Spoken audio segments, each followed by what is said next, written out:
اعوذ باللہ من الشیطان اللعین الرجیم بسم اللہ الرحمن الرحیم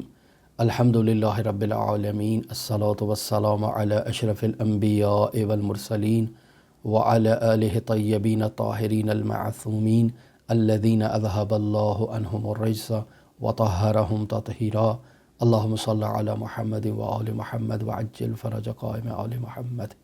عزیزان محترم، شیعہ علماء اور فقہا میں ایسے گراں قدر فقیہ اور ایسے گراں قدر عالم موجود ہیں کہ اگر تاریخ کا مطالعہ کیا جائے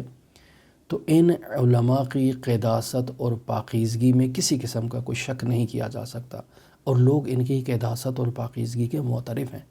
ایسی ہی شخصیات میں مرجعیت عظمیٰ آیت اللہ سید محمد کاظم یزدی کی شخصیت ہے، صاحب عروۃ الوثقی۔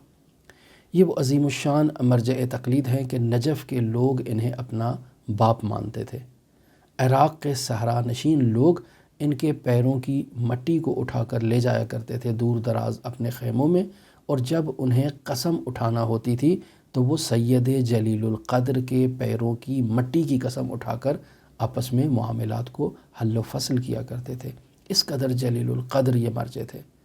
اور جب برطانیہ نے عراق پر حملہ کیا تو عراق کے لوگوں نے شدت سے اپنے وطن کا دفاع کیا، ایسے ہی جیسے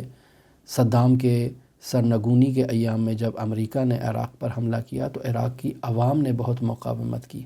اور پھر آپ نے تاریخ میں دیکھا ہوگا کہ نجف کے لوگوں نے بہت مقاومت کی امریکہ کے مقابلے میں۔ ایسے ہی جب برطانیہ نے تاریخ میں عراق پر حملہ کیا تو عراقی عوام نے اس استعمار کبیر کو اپنے ملک سے نکالنے کے لیے بہت ہی پائیداری استقامت کا مظاہرہ کیا اور باقاعدہ جنگ لڑی اس کے ساتھ۔ اور انہی لوگوں میں سب سے زیادہ نجف کے افراد اور نجف کی عوام جو تھی، انہوں نے بڑھ چڑھ کر برطانیہ پر حملے کیے اور انہیں اپنی سرزمین سے نکالنے کی بھرپور کوشش کی، لیکن کامیاب نہیں ہوئے۔ اور جب برطانیہ نے مکمل تسلط حاصل کر لیا عراق پر تو اب دولت کبیر برطانیہ نے یہ فیصلہ کیا کہ نجف کی عوام کو تھوڑا سبق سکھایا جائے کہ کیوں انہوں نے اس قدر بڑھ چڑھ کر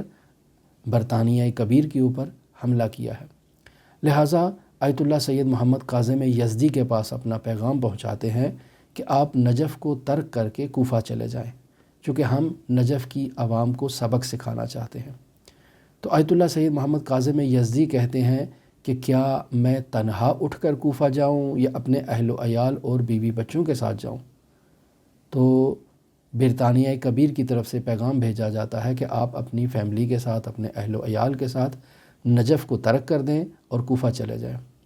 تو آیت اللہ سید محمد کاظم یزدی کہتے ہیں کہ اہالی نجف میرے اہل و عیال ہیں، میرے بچے ہیں، میں انہیں ترک کر کے نہیں جا سکتا۔ آپ نے جو سبق سکھانا ہے نجفی عوام کو، آپ مجھے بھی وہ سبق سکھا دیں،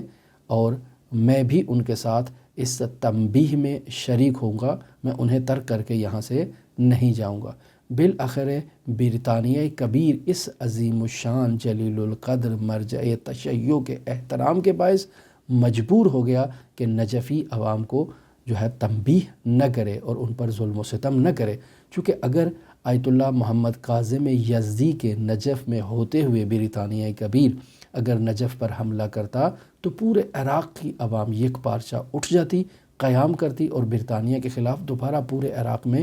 جنگ شروع ہو جاتی، اور برطانیہ اس حساسیت کو درک کرتا تھا، سمجھتا تھا۔ اس وجہ سے برطانیہ نے آیت اللہ سید محمد کاظم یزدی کی اس عظمت کو اور احترام کو عراقی عوام کے نزدیک سمجھتے ہوئے اور اس کی عظمت کو بھانپتے ہوئے نجف پر حملہ کرنے اور نجف کی عوام کو تنبیہ کرنے سے صرف نظر کی، اور اس طرح آیت اللہ محمد کاظم یزدی نے پورے اہالی نجف کو قہر برطانیہ سے محفوظ رکھا۔ تو حقیقت میں عزیزان محترم، شیعہ علماء بہت عظیم علماء ہیں، ان کی تاریخ کا مطالعہ کیا جائے، ہم اگر ان ہستیوں کی تاریخ کو اچھی طرح سے نہیں سمجھ پاتے اور ان شخصیات کو نہیں درک کرتے تو ہم کیسے یہ دعویٰ کر سکتے ہیں کہ جو ائمہ معصومین علیہم الصلاۃ والسلام اس دنیا میں موجود تھے، ہم نے ان کی تاریخ کا مطالعہ کر لیا اور ہم ان کی شخصیت کو پہچان گئے۔ ہم اپنے اطراف میں موجود علماء کو تو پہچان نہیں سکتے صحیح معنی میں، تو ائمہ معصومین علیہم الصلاۃ والسلام کی معرفت کا کیسے دعویٰ کر سکتے ہیں؟ یہ بہت بڑا دعویٰ ہے۔ لہٰذا ہمیں اپنے مطالعے میں دقت کرنی چاہیے اور اچھی طرح سے تاریخ اسلام کا مطالعہ کرنا چاہیے۔ اللہم صلی علی محمد و آل محمد وعجل فرج قائم آل محمد۔